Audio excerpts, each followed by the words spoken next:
Telugu మ్యాట్రిమోనీకి thanks చెప్పాలి. 26 ఏళ్ల క్రితం ఇదే తెలుగు మ్యాట్రిమోనీ ద్వారానే వేళమ్మకి పెళ్లి చేశాం. పెళ్ళంటేనే తెలుగు మ్యాట్రిమోనీనే.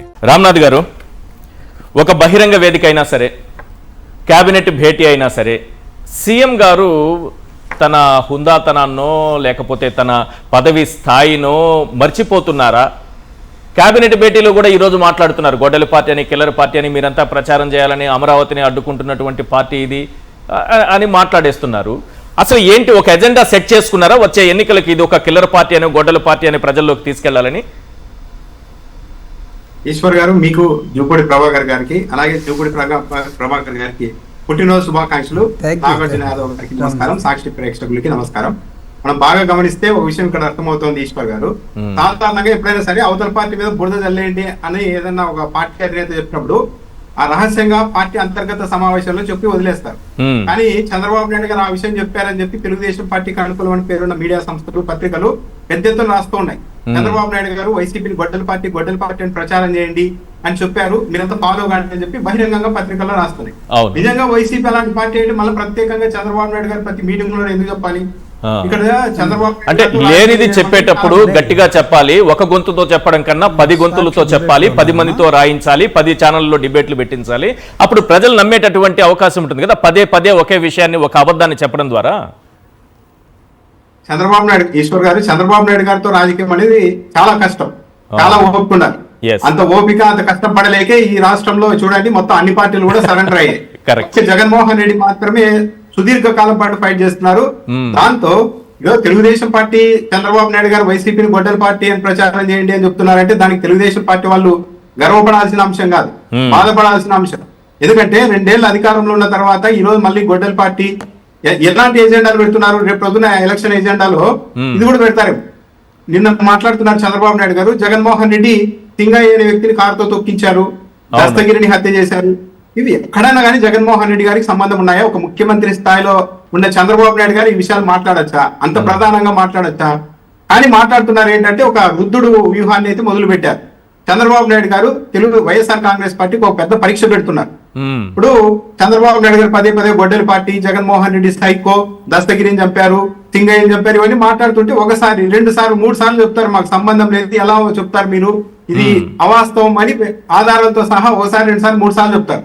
కానీ చంద్రబాబు నాయుడు గారు ఏం చేస్తున్నారు, వాళ్ళు ఎన్నిసార్లు కౌంటర్ ఇస్తారో చూద్దాం, మనం మాత్రం రెగ్యులర్ గా చెప్తూ ఉంటే ఒక రోజు వైఎస్ఆర్ కాంగ్రెస్ పార్టీకే చికాకు ఇచ్చేసి ఇంకెక్కడ పోటీ పడతాం చంద్రబాబు నాయుడు గారితో, ఇంత లో లెవెల్కి వెళ్ళి మరి రోజు అసత్యం అని తెలిసినా సరే ఎలాంటి ఆధారాలు లేకుండా ప్రచారం చేస్తున్నప్పుడు ఇక కౌంటర్ ఇవ్వడం ఎందుకు అనవసరం అని చికాకుతో వదిలేసిన రోజు మనది అప్పర్ హ్యాండ్ అవుతుంది. ఇంకా ఆ రోజు నుండి ఎదురు లేకుండా మరింత ఉధృతంగా ఇవన్నీ తీసుకెళ్లొచ్చని ప్రభుత్వ వైఫల్యాలు వైఎస్ఆర్సీపీ గట్టిగా ప్రశ్నించే అవకాశం ఉండదు. ఎందుకంటే బురద గడుక్కోవడమే టైం సరిపోతుంది వాళ్ళకి. రెండోది శాంతి భద్రతల అంశం. వీళ్ళదే కిల్లర్ పార్టీ అని చెప్పడం ద్వారా లేదు అని వీళ్ళు చెప్పుకోవడానికే సరిపోతుంది. కానీ 740 హత్యలు జరిగితే ఈ రాష్ట్రంలో ప్రజాస్వామ్యం ఉందా, చచ్చిందా అని వైఎస్ఆర్సీపీ అడిగే టైం కూడా ఉండదు పాపం. అంటే మామూలుగా మరి పిల్లల్లాగా రాజకీయం చేస్తున్నారా అనిపిస్తుంది. మొన్న పయావుల కేశవ్ గారు ఏమంటున్నారు, జగన్మోహన్ రెడ్డి నీకు నిజాయితీ ఉంటే నేను అధికారంలోకి వచ్చిన తర్వాత పరిశ్రమలను తరిమేయను అని చెప్పి ఒక బహిరంగంగా స్టేట్మెంట్ ఇవ్వు అంటున్నారు. అంటే ఇదివరకు ఏమన్నా జగన్మోహన్ రెడ్డి గారు నేను పరిశ్రమలను తరిమేస్తానని చెప్పారా? అంటే ఇప్పుడు ఒకవేళ వీళ్ళు చెప్పారు కదా జగన్మోహన్ రెడ్డి గారు స్టేట్మెంట్ ఇచ్చారనుకోండి, ఏం చెప్తారు, చూడండి గతంలో తరిమేశాడు, ఇప్పుడు ఓటర్లను నమ్మించడానికి నేను తరిమేయని పరిశ్రమలు అని చెప్తున్నా. అంటే చూడటానికే ఎంత పిల్లల రాజకీయాలాగా ఉన్నాయి. వీళ్ళ మీద పదే కౌంటర్ ఇవ్వాలన్నా వైసీపీ వాళ్ళకి చాలా కష్టం. కానీ చంద్రబాబు నాయుడు గారు చాలా స్ట్రాంగ్ గా, చంద్రబాబు నాయుడు గారు అనుకుంటే నారా లోకేష్ గారు కూడా అదే పెట్టారు. చివరకు డేటా సెంటర్ ఇనాగరేషన్ కార్యక్రమానికి వెళ్ళి కూడా, శంకుస్థాపన కార్యక్రమానికి వెళ్ళి కూడా మాది గొడ్డలి పార్టీ, మాది గూగుల్ పార్టీ అని చెప్తూ ఉన్నారంటే వీళ్ళు ఏ వేదికను కూడా వదిలిపెట్టేకి లేరు. అంటే నిరంతరం బురద జల్లాలన్న ఉద్దేశంతోనే ఉన్నారు. కాబట్టి వైసీపీ వాళ్ళైతే చాలా ఓపికగా ఇంకా ఈ 3 ఏళ్ళు చాలా ఓపికగానే ఎదుర్కోవాల్సి ఉంటుంది. అన్నిటికీ మించి ఇప్పుడు తెలుగుదేశం పార్టీ వాళ్ళు బాధపడాల్సిన అంశం ఏంటంటే జగన్మోహన్ రెడ్డి 5 ఏళ్ళు రూలింగ్ చేశారు, 2 ఏళ్ళు చంద్రబాబు నాయుడు గారు ముఖ్యమంత్రి అయ్యారు. జగన్మోహన్ రెడ్డి గారు నిజంగానే తన పరిపాలనలో అత్యంత దారుణమైన నిర్ణయాలు, దారుణమైన వ్యవహారాలు నడిపి ఉంటే వాటిని ప్రస్తావించవచ్చు.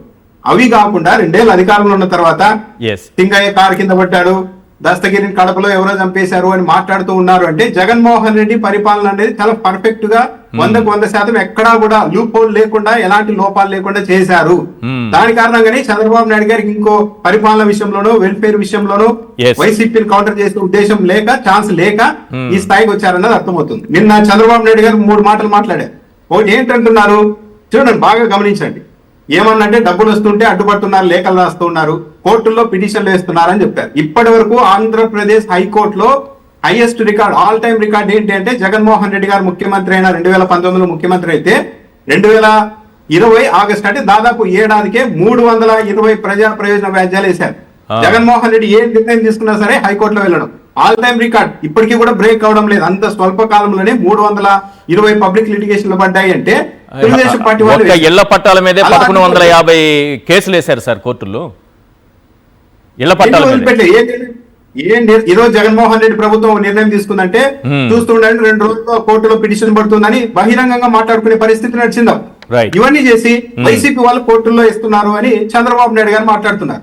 ఎంతకైనా తెగిస్తారు, వాళ్ళ ఆశయాలు కట్టుపోతే ఎంతకైనా తెగించే పార్టీ వైసీపీ అని చెప్తున్నారు. అని చంద్రబాబు నాయుడు గారు ట్రాక్ రికార్డును చూస్తే ఎన్టీఆర్ గారిని, సొంత మామ గారిని ఎలా తప్పించారు? తన ఆశయం కోసమే కదా, ముఖ్యమంత్రి కావాలన్న ఆశయం కోసమే కదా. హరికృష్ణ గారిని వాడుకున్నారు, తప్పించారు. దగ్గుబాటి వెంకటేశ్వరరావు గారిని మిమ్మల్ని ఎక్కడికో తీసుకెళ్తానని చెప్పి తర్వాత ఇంటి దగ్గర గంట సేపు వెయిట్ చేసినా కూడా కలవడానికి కూడా అవకాశం లేదు. జూనియర్ ఎన్టీఆర్ గారిని వాడారు, నరేంద్ర మోడీ గారిని అవసరం కోసం ఒకసారి వాడారు, ఒకసారి తిట్టారు, మళ్ళీ ఇంకోసారి పొగుడుతున్నారు. ఇదే పవన్ కళ్యాణ్ గారిని గతంలో ఎలా తిట్టించారో కూడా తెలుసు. అంటే ప్రతి ఒక్కరిని తన ఆశయాలకు ఎవరెవరైతే అడ్డుంటారో వాళ్ళందరినీ టార్గెట్ చేయడం, అవసరం ఉన్నప్పుడు వాడుకోవడం, అవసరం లేనప్పుడు తిట్టడం, ఇవన్నీ చంద్రబాబు నాయుడు గారు చేస్తూ తిరిగి వైసీపీ చేస్తోంది అని ప్రచారం చేస్తూ ఉన్నారంటే వైఎస్ఆర్ కాంగ్రెస్ పార్టీకి రాబోయే ఎన్నికల్లో ఇదే ఒక వైసీపీ తెలుగుదేశం పార్టీ నుంచి ఎదురయ్యే ఒక ప్రధాన ఎజెండా. దీన్ని చాలా ఓపిక్ గా ఎదుర్కోవాల్సిన అవసరం అయితే వైసీపీ వాళ్ళకు ఉంటుంది. రైట్.